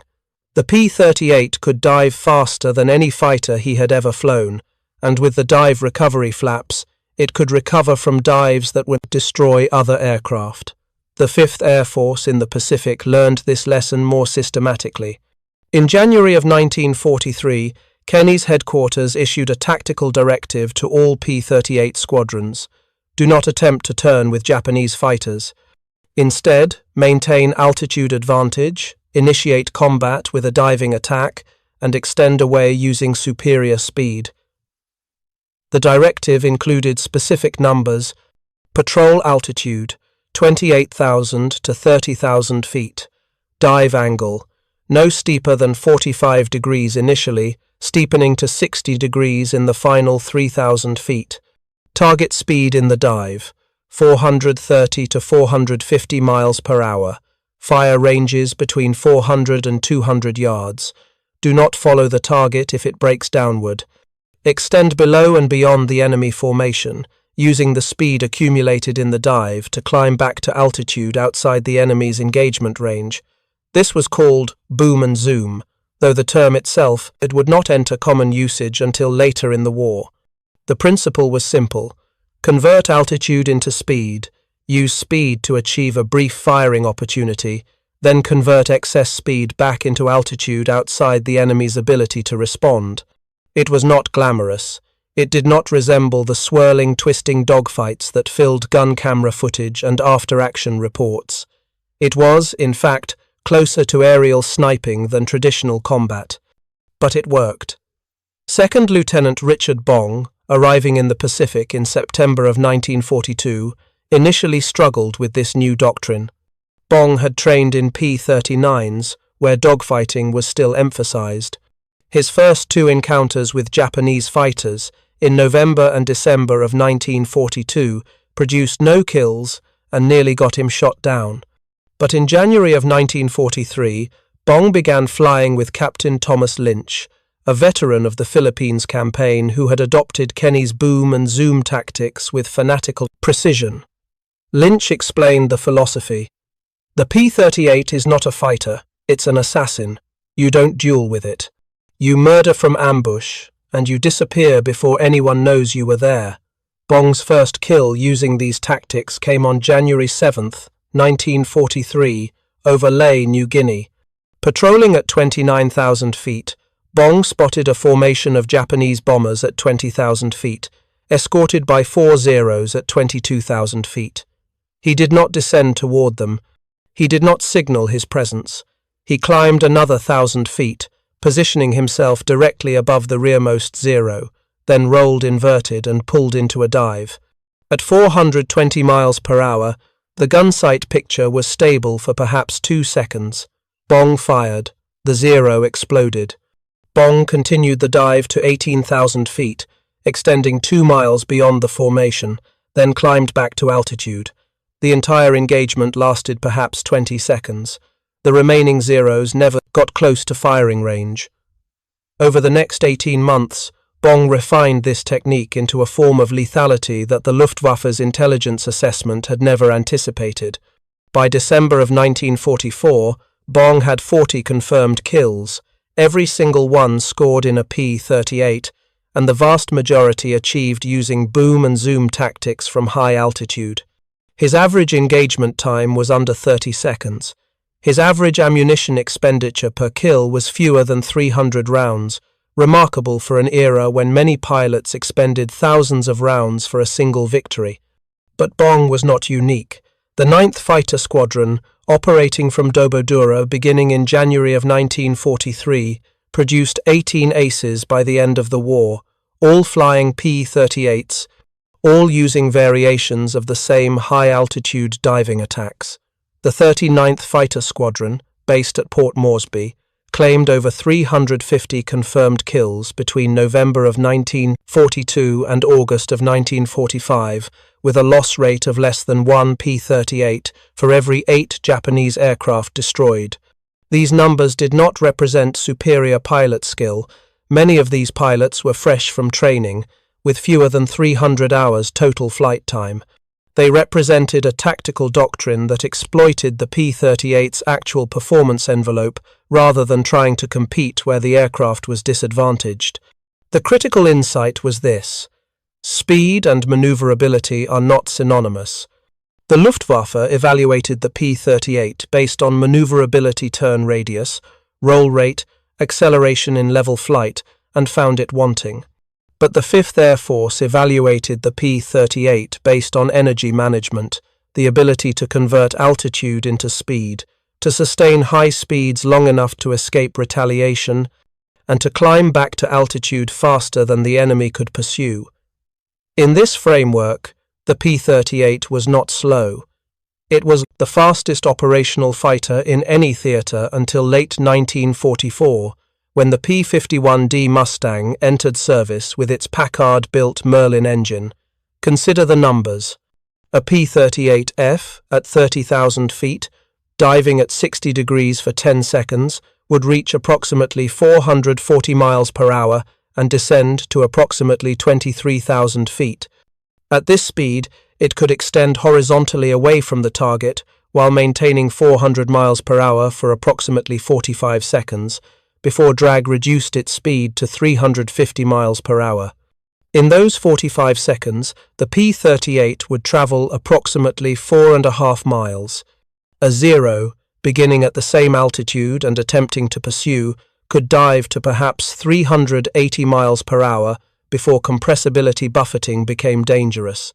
At that speed, maintaining pursuit for 45 seconds, the Zero would travel approximately 3.9 miles. The P-38 would open the distance by over half a mile, and that assumed the Zero pilot was willing to risk compressibility effects by maintaining maximum dive speed, which most were not after witnessing their comrades' aircraft disintegrate in high-speed dives. If you find this story engaging, please take a moment to subscribe and enable notifications. It helps us continue producing in-depth content like this. This performance advantage in the dive created a tactical situation the Luftwaffe's doctrine had no answer for. In Europe, where combat typically began with opposing formations already in visual contact, and where radar or ground observers usually provided advance warning of enemy formations, altitude advantage was useful but not decisive. A Bf-109 at 18,000 feet and a P-38 at 25,000 feet would merge within minutes, and the engagement would quickly devolve into the turning, rolling combat where the 109 excelled.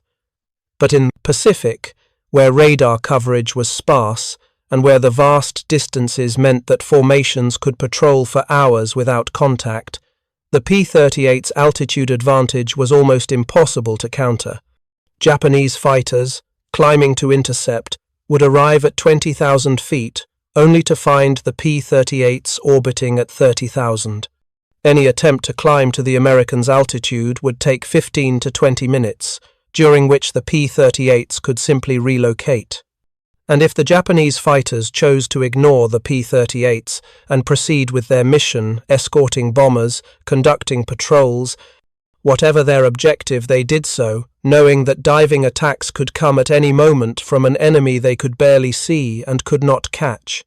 This was the reality that Second Lieutenant Richard Suhr exploited on October 9, 1943, in the engagement that opened this narrative. But Suhr's victory was not exceptional, it was typical. Across the 5th Air Force, P-38 units were recording kill ratios that would have seemed impossible in 1942. The 8th Fighter Group, which had struggled in its first encounters with Zeros in December of 1942, claimed 137 confirmed kills between January and October of 1943 for the loss of 21 P-38s in air-to-air combat. The 49th Fighter Group claimed 184 kills over the same period, losing 18 P-38s. These were not the ratios of a slow fighter struggling against more agile opponents. These were the ratios of complete tactical dominance. And yet, the Luftwaffe's assessment did not change. German intelligence reports from mid-1943, compiled from debriefings of pilots who had engaged P-38s over Sicily and Italy, continued to describe the Lightning as vulnerable in turning combat and lacking in maneuverability. The reports acknowledged that the P-38 was fast in the dive, but characterized this as a defensive characteristic, a means of escape, not a weapon. The tactical recommendations remained unchanged: force the P-38 into turning combat, where German fighters' superior agility would prevail. This disconnect between doctrine and reality was not merely theoretical. It killed German pilots.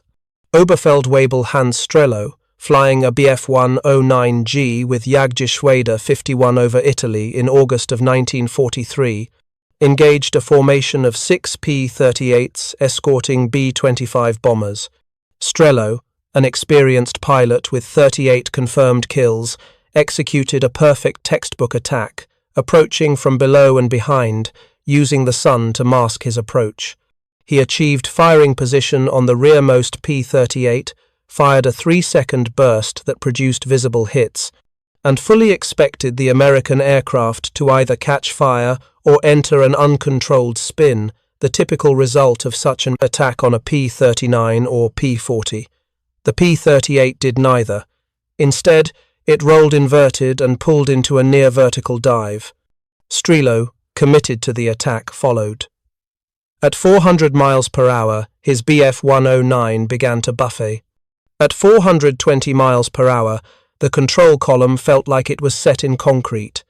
At 430 miles per hour, the horizon began to rotate as the aircraft entered an inverted spin. Strello fought the controls, throttled back, deployed flaps, everything he had been trained to do in a high-speed dive. At 8,000 feet, the Bf-109's left wing separated from the fuselage. Strello did not survive. The P-38, damaged but controllable, returned to base. The German pilot's mistake was not a failure of skill or courage.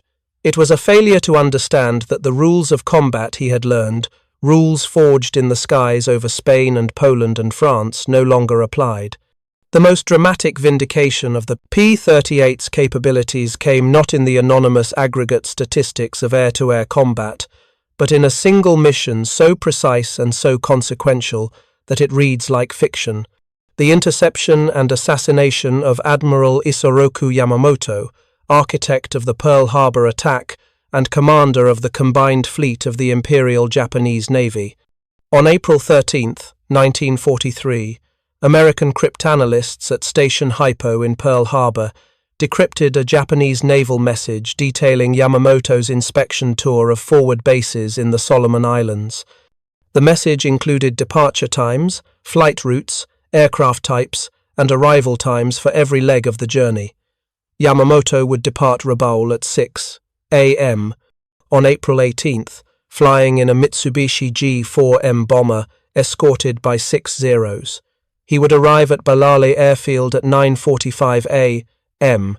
The entire flight would follow a precise route over the ocean, far from any Allied air bases, or so the Japanese believed. Balale was 435 miles from the nearest American fighter base at Henderson Field on Guadalcanal. No American fighter had the range to fly 435 miles, intercept a target, engage in combat, and return. The Japanese escort was adequate for the threat they anticipated: occasional long-range patrol bombers, which the Zeros could easily drive off. They did not anticipate fighters, because fighters with that range did not exist, except they did. The P-38 Lightning, with drop tanks, could fly escort missions exceeding 700 miles. Henderson Field to Balale and back was 870 miles, but the interception point where Yamamoto's flight path brought him closest to Guadalcanal was 790 miles round trip. It was at the absolute limit of the P-38's range, with zero margin for navigation error, combat maneuvering, or adverse winds. But it was possible. 18 P-38s from the 39th Fighter. Squadron 12, carrying standard drop tanks, 6 carrying extended-range tanks launched from Henderson Field at 7:20 a.m. on April 18th. The mission was led by Major John Mitchell, who had calculated the intercept course using dead reckoning, compass headings, and fuel consumption tables. There would be no radio communication. There would be no altitude changes to search for the target. The P-38s would fly at 50 feet above the ocean for over an hour, navigating by stopwatch and compass, and they would arrive at the interception point at exactly 9:35 a.m., 10 minutes before Yamamoto's scheduled arrival at Balale. If the calculations were wrong by even 5 degrees, or if the timing was off by more than 2 minutes, the mission would fail. The P-38s would find empty sky, and Yamamoto would live. At 9:34 a.m., flying at 50 feet over the ocean 18 miles west of Bougainville, Captain Thomas Lanphier spotted dark specks on the horizon. 2 Mitsubishi G-4M bombers, flying at 5,000 feet, with 6 Zeros stepped up behind them at 7,000 feet. Yamamoto's formation, exactly where Mitchell's calculations predicted, exactly when they predicted. Mitchell's plan called for a simultaneous attack by 2 elements. 4 P-38s, led by Lanphier, would climb to engage the bombers. The remaining 14 P-38s would engage the Zeros, preventing them from interfering with the bomber attack. It was a plan that required split-second timing, perfect coordination, and most critically, the ability to climb from sea level to 5,000 feet faster than the Zeros could dive from 7,000 feet to intercept. This required speed, not level flight speed, but climbing speed with the energy accumulated from a high-speed run at low altitude. The P-38s, running at maximum continuous power at sea level, accelerated to 350 miles per hour. At Mitchell's signal, they pulled into a 60-degree climb. The Allison engines, supercharged and developing 1,400 horsepower each, drove the fighters upward at over 4,000 feet per minute. The Zeros, spotting the attack, rolled into dives, but they were diving from 7,000 feet to intercept targets that were already at 4,000 feet and still climbing. The geometry was impossible. By the time the Zeros reached 5,000 feet, Lanphier and his wingman, Lieutenant Rex Barber, were already firing. Lanphier's burst caught the right engine of the first bomber. Flames erupted. The engine cowling separated, but the bomber remained in controlled flight, beginning a shallow descent toward the jungle canopy below. Barber, following behind Lanphier, fired a longer burst into the bomber's fuselage and left wing. The wing separated at the root. The bomber, carrying Admiral Yamamoto and his staff, entered an inverted spin and impacted the jungle at over 200 miles per hour. There were no survivors. The entire engagement, from initial visual contact to the crash of Yamamoto's bomber, lasted less than 2 minutes. The P-38s, now at 7,000 feet and scattered across 5 miles of sky, formed up and descended back to 50 feet for the return journey. They had expended perhaps 800 rounds of ammunition. They had lost 1 aircraft, Lieutenant Raymond Hine, shot down by the Zeros during the initial climb, and they had eliminated the most capable naval strategist the Empire of Japan possessed. The mission succeeded because of range, timing, and speed. No other fighter in the American infantry could have executed it. The P-39's range was insufficient. The P-40's range was even more limited. The F-4F Wildcat and F-4U Corsair, both carrier-based Navy fighters, lacked the range and the climb rate.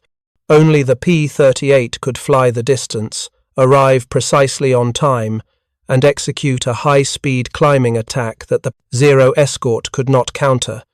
This was not a mission that exploited maneuverability. This was a mission that exploited energy management, navigation precision, and the P-38's unique combination of range and performance.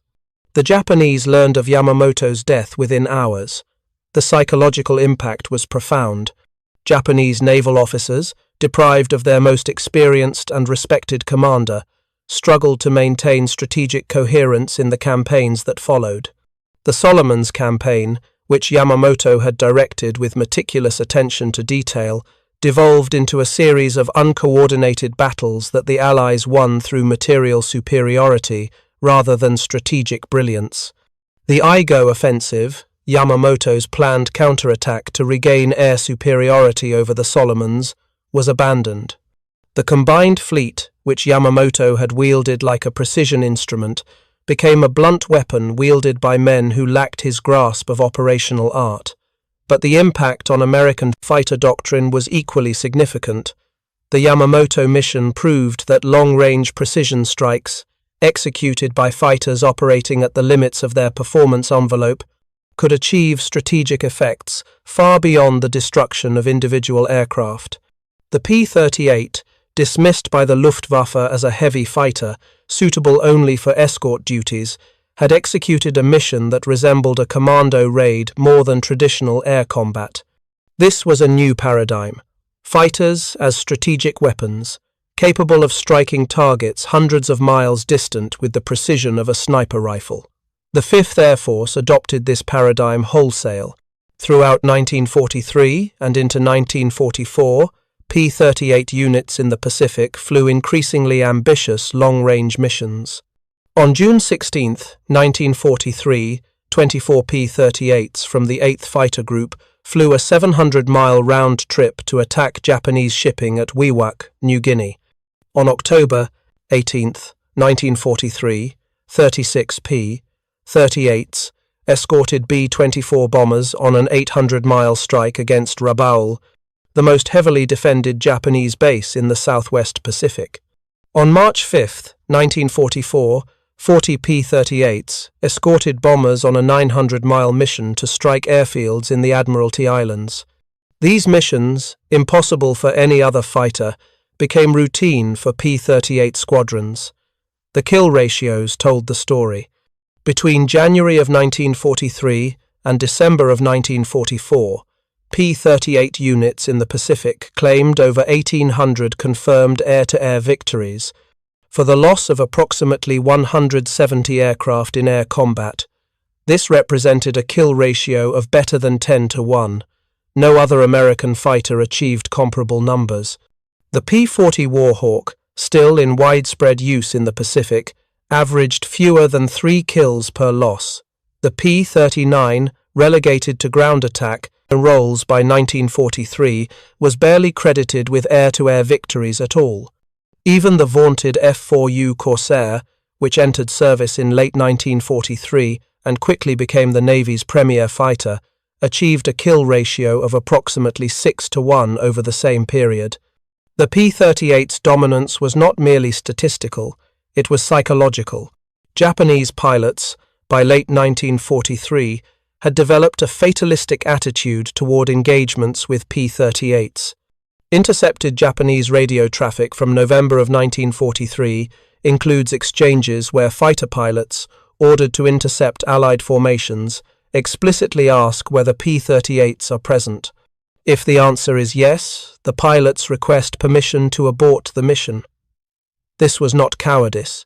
Japanese pilots demonstrated extraordinary courage throughout the war, but rational fear based on bitter experience. Engaging P-38s meant fighting an enemy that appeared without warning from altitudes you could not reach, struck with devastating firepower, and vanished before you could respond.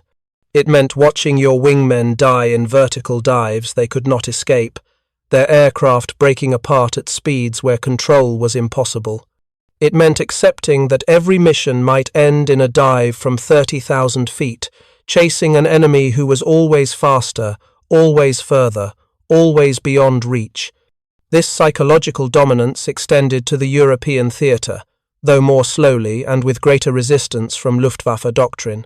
The P-38 units that began arriving in England in quantity in mid-1943 initially struggled against German fighters, just as they had in North Africa. The 55th Fighter Group, which began operations from Northampstead in October of 1943, lost 8 P-38s in its first month of operations, claiming only 12 German aircraft destroyed. The kill ratio was barely better than 1-1.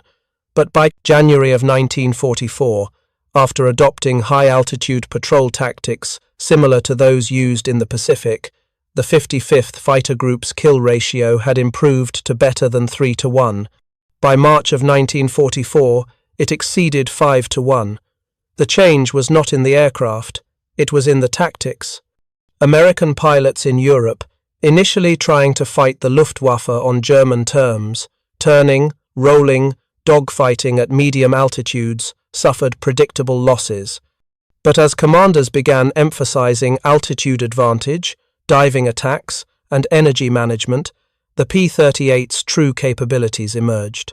The 20th Fighter Group, operating from King's Cliff beginning in December of 1943, flew bomber escort missions at 30,000 feet, 3,000 to 5,000 feet above the bombers they protected. When German fighters attempted to attack the bombers, the P-38s dove through them at speeds exceeding 400 miles per hour, breaking up formations and forcing the Germans into defensive maneuvering that prevented effective attacks on the bombers.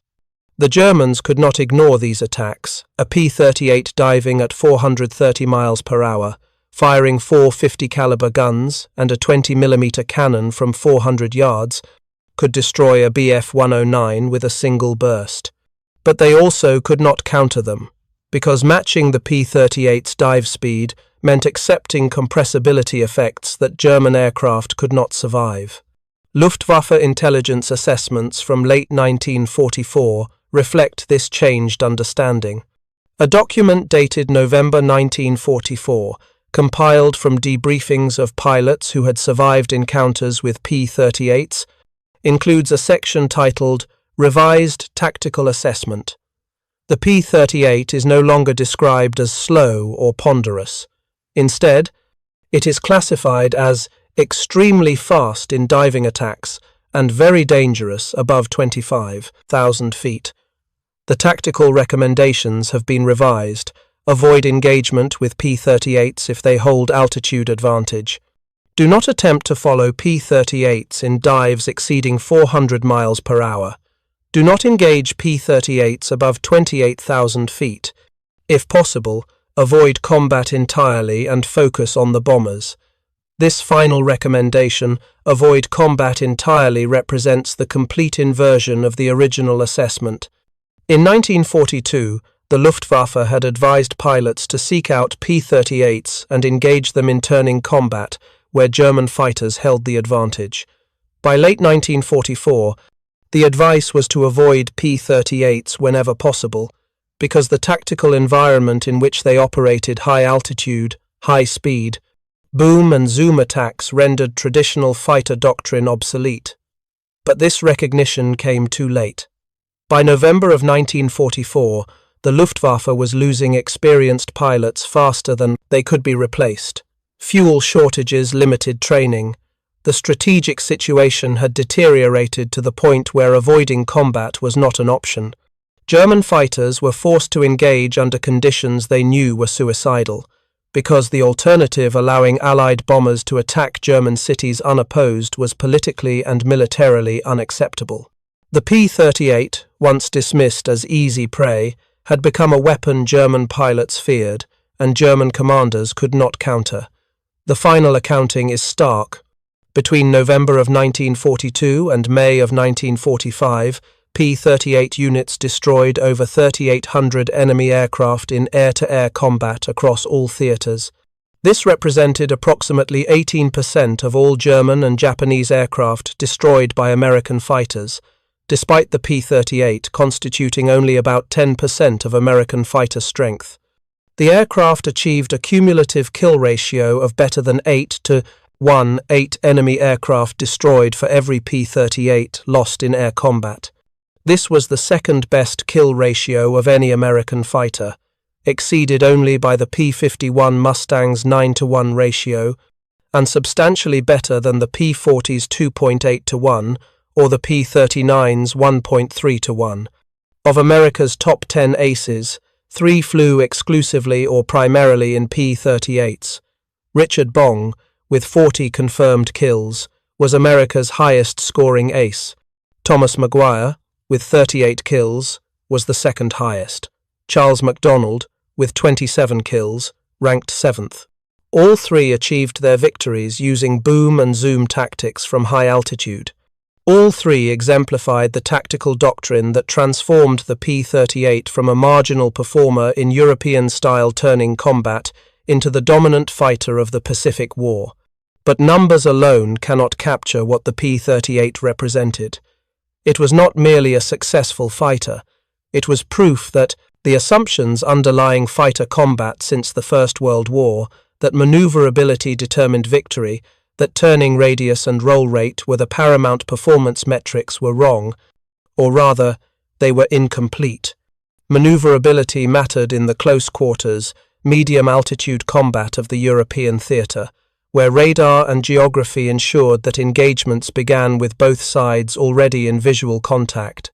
But in the vast expanses of the Pacific, where altitude could be maintained for hours without engagement, and where the side that struck first often struck the only blow, energy management and speed dominated everything else. The Luftwaffe called the P-38 lightning slow because they evaluated it using criteria designed for a different kind of war.